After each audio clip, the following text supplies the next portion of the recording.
ये चीज तो हम सबको पता है कि मोदी गवर्नमेंट अमेरिका की धमकियों के बावजूद रशिया से क्रूड ऑयल परचेज कर रही है और वॉल्यूम में भी बहुत ही बड़ा उछाल देखने को मिला है। सेम चीज वेपन्स यानी कि हथियार और डिफेंस इक्विपमेंट के साथ भी हो रहा है। अमेरिका लगातार भारत को कह रहा है कि भारत हथियारों के मामले में रशिया के ऊपर अपनी निर्भरता को कम करे और रशिया को हथियारों के नए ऑर्डर्स ना दे। लेकिन इसके बावजूद भारत रशिया से S-400 missile defence system, submarines, fighter jets, rifles और न जाने कितने हथियार लगातार खरीद रहा है। अमेरिका को इस बात की हैरानी है कि इंडिया का सबसे बड़ा दुश्मन चाइना है और कल को इंडिया चाइना का अगर युद्ध होता है तो उस केस में भारत की जितनी मदद अमेरिका कर सकेगा रशिया तो कभी कर ही नहीं पाएगा। लेकिन फिर भी भारत रशिया से दूर नहीं जा रहा है और अमेरिका जैसे बोल रहा है वो बात नहीं मान रहा है। ये सब देखते हुए अमेरिका को रियलाइज यानी एहसास हो चुका है कि भारत के साथ जबरदस्ती नहीं की जा सकती है। अमेरिका इतना मजबूर हो गया है कि अब वो ये समझने की कोशिश करने लगा है कि वो भारत को ऐसे कौन से हथियार प्रोवाइड कर सकता है जिससे भारत को रशिया की तरफ ना देखना पड़े।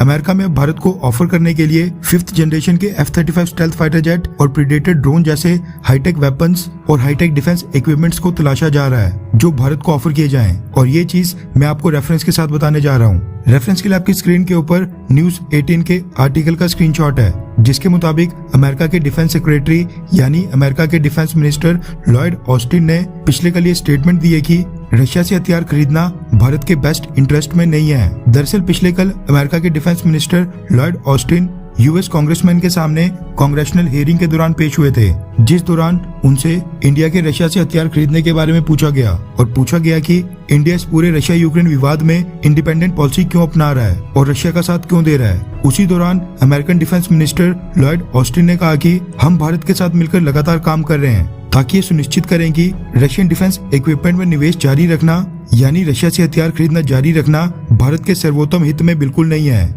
ये बात भारत को समझ आए और इंडिया और अमेरिका के आगे बढ़ने के लिए ये भी रिक्वायरमेंट है कि भारत अभी जिस तरह के वेपन्स खरीद रहा है उनको डाउन स्केल करे यानी कम खरीदे और ऐसे वेपन्स खरीदे जिससे इंडिया और अमेरिका की सेना के बीच में कंपैटिबिलिटी बढ़े यानी भारत अमेरिका से हथियार खरीदे। इस हेयरिंग के दौरान एक यूएस कांग्रेसमैन जो विल्सन ने उसके बाद अमेरिका के डिफेंस मिनिस्टर लॉयड ऑस्टिन से ये पूछा कि इंडिया जो आज की डेट में रशिया का साथ दे रहा है उसके चलते अमेरिका अपनी फॉरेन मिलिट्री सेल्स प्रोग्राम के तहत भारत को कौन से हथियार ऑफर कर सकता है ताकि इंडिया के लीडर्स, इंडिया की लीडरशिप रशिया के प्रेसिडेंट व्लादिमीर पुतिन को रिजेक्ट करके, पुतिन को दरकिनार करके अमेरिका जैसे लोकतांत्रिक देश का साथ दे।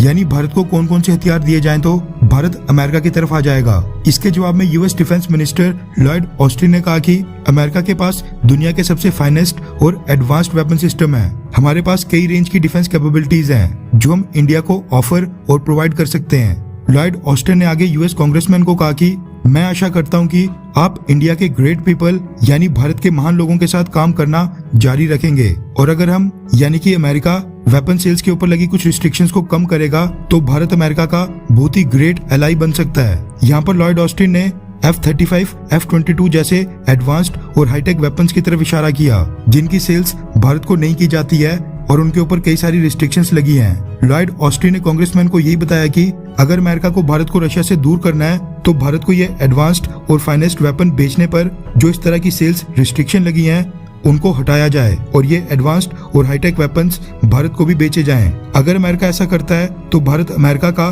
बहुत ही ग्रेट एलाई बन सकता है। American defence minister Lloyd Austin Bharat को और भी एडवांस्ड हाईटेक वेपन्स बेचने के पक्ष में है। खैर, वैसे अगर कल को अमेरिका भारत को F-35 stealth fighter jets offer करता है तो क्या भारत को F-35 परचेज करने चाहिए, हाँ या फिर ना? नीचे कमेंट करके अपनी राय जरूर बताएं।